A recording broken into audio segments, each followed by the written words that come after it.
ተፈርዶብሻል እስር ቤት ተገቢያለሽ ሲባል ምን ያህል እዛ ቦታ ላይ በቃ ምን ነው በቀረብኝ ስራ የሚያሰኝ አስተሳሰብ ነውና በሌላ የነበረው በቃ በኋላ እስር ቤት ተገቢያለሽ ምናምን ሲባል ምንም የማደርገው አጣው። እሺ በገንዘብ ይቀየርልኝ በፍጹም አይሆን ይሄን ጥፋት አጥተሻል ህግ ጥሰሻል በቃ ይሄ ነበር ህጉ ይሄንን አድርገሻል ለስራም ቢሆን እኛ ለስራ እንደሆነ አውቀናል አስበናል ግን ለስራም ቢሆን ህጉ ተቀምጧል ህጉን አንብበሽ ተርጉመሽ ነበር መስራት የነበረብሽ ከሚል ያኔ ደነገጥኩት ድንጋጤ እና የፈራሁት ፍራቻ በጣም እስከዛሬ ድረስ ለህይወቴ ትልቅ ተሞክሮ አግኝቼበት ስራዎችን እየተጠነቀቅኩ እንድሰራ አድርጎኛል ማለት ነው። በዛን ሰዓትም ያው 6 ወር ተፈርዶብኝ ህፃን ልጅ 6 ወር ስላለኝ እሱን ይዤ ከሰዓት በኋላ ፍርድ ቤት ቀርቤ ግን በቃ ይሄው ለልጅ ያለው እኔ ነኝ እንግዲህ ዋሽቼ ማለት ነው እንዲበይ ስለተባልኩኝ አባት የለውም እናት ምናምን የለችኝም የሚያሳድግልኝ የለም እኔ ብቻ ነኝ በቃ ማሳድገው ሲባል በእሺ ተብዬ በ1000 ብር ቅጣት ስለታለፍኩኝ ያንቺን ቀን ግን እንዳልደግማት እስከዛሬ ድረስ ወደ 22 ዓመት ስራ ላይ ነኝ ያለሁት ከእግዚአብሔር ጋር ማለት ነው። እግዚአብሔርም እየጠበቀኝ እኔም እየተጠነቀቅኩ ስራዬን እየሰራሁ ነው ያለሁት። ይሄ እቺ ናት እንግዲህ ያለችኝ በህይወቴ ላይ አስደንጋጭ ነገሮች ማለት ነው።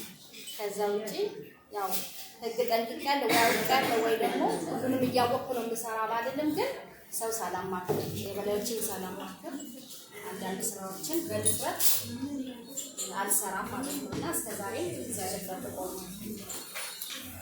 ሌላችን ካልኩ በኋላ ዝም ብለን ስለ ንብረት አያያዝ ስለ ንብረት ስለ ቢሮአችን አንዳንድ ነገሮችን ያው የሚጠቅመን ለስራ የሚጠቅመን እገልጻለሁ።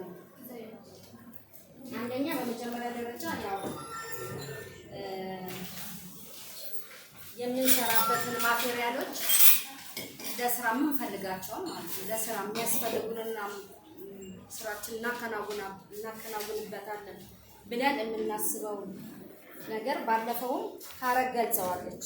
መጀመሪያ ትልቁ ነገርኛ እቅድ ስንይዝ የግዢ ፍላጎታችን ላይ ለምንሰራቸው ስራዎች እያንዳንዱ ስራ ምን ያስፈልገኛል ምን ማቴሪያል ያስፈልገኛል በምንድነው አመቱን ሙሉ ምሰራ ብሎ አንድ ሰራተኛ ራሱን ማዘጋጀት አለበት። መጀመሪያ አንድ ወታደር ጦር ሜዳ ሲሄድ ሰልጥኖና መሳሪያ ይዞ ማለት የሚሄደው ባዶ እጁን ሄዶ አይገባም መቼ። ስለዚህ እኛ ግብር ስንሰራ ምን ማቴሪያሎች እንደሚያስፈልጉ መጀመሪያ ራሳችንን ማዘጋጀት አለብን። ስለዚህ መጀመሪያ የአመቱን እቅድ ስናወጣ በቃ ከስኪል ጀምሮ ከምን ጀምሮ ለስራው ብቻ አስፈላጊ ነው ብለን ነው ሁሉም በየስራ ክፍሉ የራሱን እቅድ መያዝ አለበት የግዢ ፍላጎት ማለት ነው።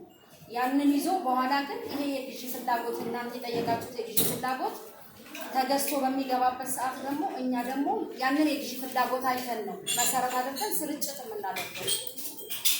ሌላው ምንድነው እኛ ጋር ያለው ነገር ቀለም የለንም እስክሪብቶ የለንም ተብሎ ይመጣል። ያልተገዛ መጀመሪያ ያልተጠየቀ ኬት ይመጣል። የግዢ ክፍሉ እቅድ የሚይዝበትና የሚጠይቅበት ፋይናንስን በዛ በእቅዳችን መሰረት ነው። ስለዚህ እኛ እቅድ ካላቀረብን የግዢ ፍላጎት ካላቀረብን የግዢም ክፍልም አይገዛልንም ለምን ስላልተጠየቀ። ንብረት ክፍሉም ደግሞ ያልተገዛ ዕቃ አምጥቶ ማሰራጨት ስለማይሰጥ ስለዚህ ምንድነው አሁን ስራ ቆመ ምናምን ሰንጫጫት ይመጣል ስራንም እንበድላለን ማለት ነው። ስለዚህ ቀደም ብለን ትጥቃችንን ልክ እንደ ወታደር ትጥቃችንን መታጠቅ ያለብን መጀመሪያው ነው።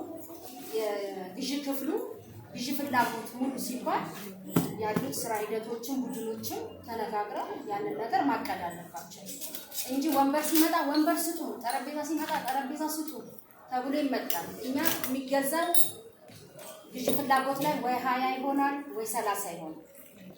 ግን በመሃል ደግሞ የሚሰበሩ ወንበሮች ተጠቀምበት ለስራ የሚበላሽ ይኖራል።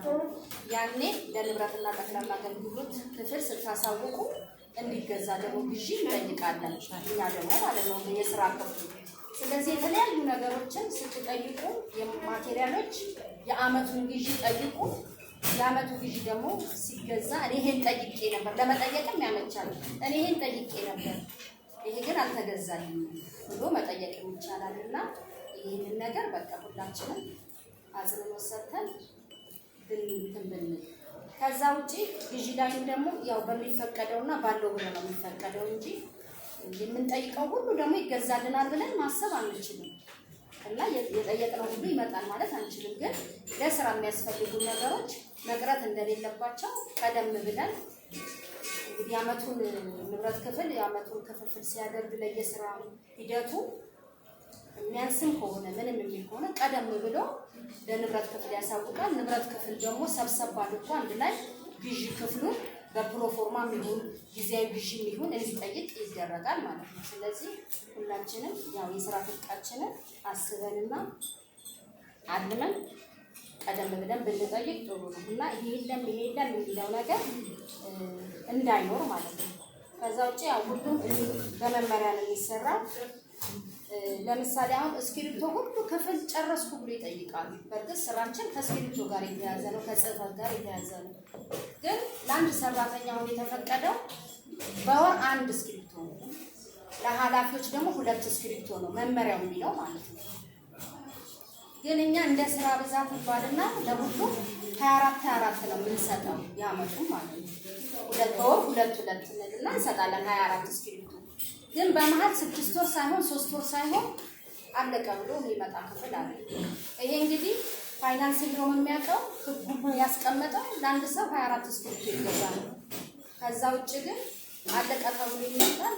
ሲመጣ ንብረት ክፍል ደግሞ የለም ሲባል ያው ወደ ክስ ወደ ምናምን የሚሄድበት ነገር አለ። ስለዚህ በእርግጥ ላይበቃ ይችላል ስራችን ጽህፈት ስለሆነ፣ ግን ቢሆንም ኃላፊዎች ቀደም ብላችሁ ደግሞ መጠየቅ ቀደም ብሎ ሲጠየቅ እኛም ለበላይ አመራሮች አቅርበን ያው ፕሮፖዛል አቅርበን ለስራ ክፍሎች በጣም የሚያስፈልጉ ስራ ክፍሎች አሉ። አሁን እንደ መዝገብ ቤት ቶሎ የሚያልቅባቸው አሉ። ግን ልክ እዛ ቦታ ላይ እንደሚያልቅበት ሁሉ ሌላው ኦፊሰር ለከሌ ተሰጥቷልና ለኛ ይሰጣል ተብሎ የሚመጣበት ሁኔታ ነው። ስለዚህ ያው በህጉም በመመሪያው መሰረት እንድንሰራ እናንተም የሚሰጣችሁን ንብረት ያው በአግባቡ መያዝ በአግባቡ መጠቀም ይኖርባችኋል። ያው እንደተባለው ደግሞ በአሁኑ ሰዓት ያው ብዙ ጊዜ ግዢዎች የዋጋ ግሽበትም ስላለ ዛሬ ገዛ ነው ለነገ አይሆንም፣ ነገ የገዛ ነው ዋጋ ለተነገ ስለማይሆን እንደ በጀቱ ስለሆነ የሚገዛው ሁላችንም እየተሳሰብን ስራዎችን ብንሰራ ጥሩ ነው ብዬ አስባለሁ።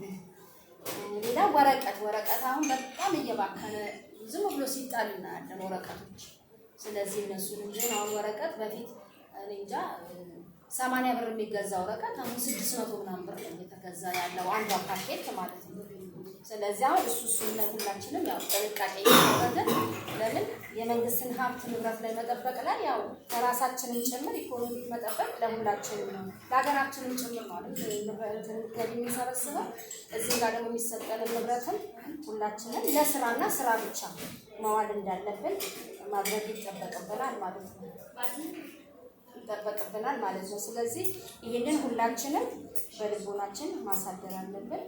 ሌላ የምንሰራበትን ቢሮ አካባቢ ጽዳቱን መጠበቅ በራሳችን ጽዳቶች አሉና አሁን አንዳንድ ቆሻሻ ስታዩ እኛም ጋር ሪፖርት ማድረግ እነሱም እንዲሰሩ ስታገኛቸው ነው አጽዱ በቃ እንደዚህ አድርጉ ማለት የሁላችንም ኃላፊነት ላይ የተቀዳደሉ ወረቀቶች አላስፈላጊ እንትኖች አሁን እንዲህ ከጭንቅላት በላይ የሚቀመጥ በካሜራ እየታየ አሁን ዋናው መስሪያ ቤት በቃ